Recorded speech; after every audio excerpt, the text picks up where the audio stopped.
গোপাল, তুমি এই পাগলটাকে এখানে কেন এনেছো? তোমার মধ্যে কি একটু কমন সেন্স নেই? এই উটকো আপদটাকে এখানে নিয়ে চলে এসেছে। ম্যাডাম, ও পাগল না, ও আমার বোন।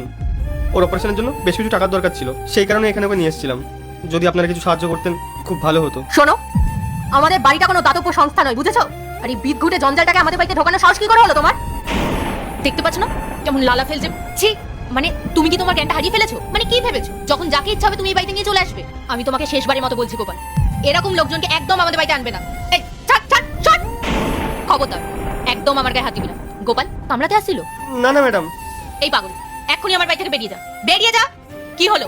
বেরিয়ে যা। কি হলো পূজা? কি হচ্ছে এখানে? দেখো না রাহুল, গোপাল ওর এই বোনটাকে নিয়ে এসেছে, তখন থেকে কেমন পাগলের মতো ব্যবহার করছে। আর জানো, আমার ড্রেসটা পর্যন্ত নোংরা করে দিল, আমার গায়ে হাত দিচ্ছিল। ছি। তোমার গা নোংরা হয়েছে, তোমার ড্রেস নোংরা হয়েছে। পূজা, তোমার গা, তোমার ড্রেস এগুলো তো ধুলেই ঠিক হয়ে যাবে, কিন্তু তোমার মনটা যে নোংরা সেটা পরিষ্কার করবে কি দিয়ে? পূজা, তোমার লজ্জা করে না? আরে যে মেয়েটা নিজের ভালো মন্দটুকু বোঝে না, তার সঙ্গে তুমি এরকম আচরণ করছো। কিন্তু রাহুল, ও তো সত্যি পাগল, আর আমাকে কামড়াতে আসছিল। ও রামুর পাগল বোন নয়। কি বলছো রাহুল? ও সত্যি পাগল, তার উপর বোবাও। রামু, তোমার বোনের গলায় যে লকেটটা আছে ওটা খুলে আমাকে দাও।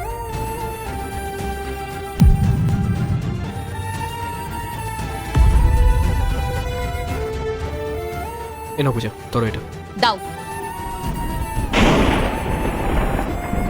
এটা এটা তো ছোটবেলায় বাবা মেঘার গলায় পরিয়ে দিয়েছিল।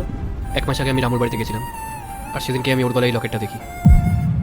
আমি রামুকে জিজ্ঞেস করেছিলাম যে এটা কার, তখন রামু আমাকে বলল স্যার, ও আমার আসল বোন না।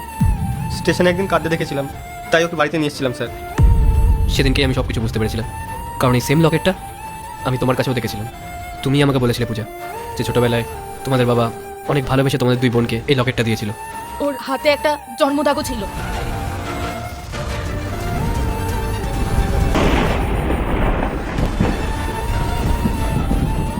না না, এটা হতে পারে না। আমি তো ওকে নিজের চোখে দেখেছিলাম হারাতে, ছোটবেলাতে মেলায়। আমি আমি তোকে পাগল বললাম, নিজের বোনকে পাগল বললাম। আমি তোকে চিনতে পারলাম না রে বোন। মেঘা, মেঘা, আমি তো দিদি। তুই এতদিন কোথায় ছিলিস বোন? কোথায় ছিলিস? ঈশ্বর আমাকে শাস্তি দিয়েছে। আমি মানুষজনকে স্ট্যাটাস দিয়ে বিচার করতাম, আর আজকে দেখ আমি নিজের রক্তকে অপমান করলাম। আমি মানুষ চিনতে শিখিনি। বোন, বোন, বোন, আমাকে একবার ডাক না বোন, একবার দিদি বলে ডাক, একবার দিদি বলে ডাক না বোন।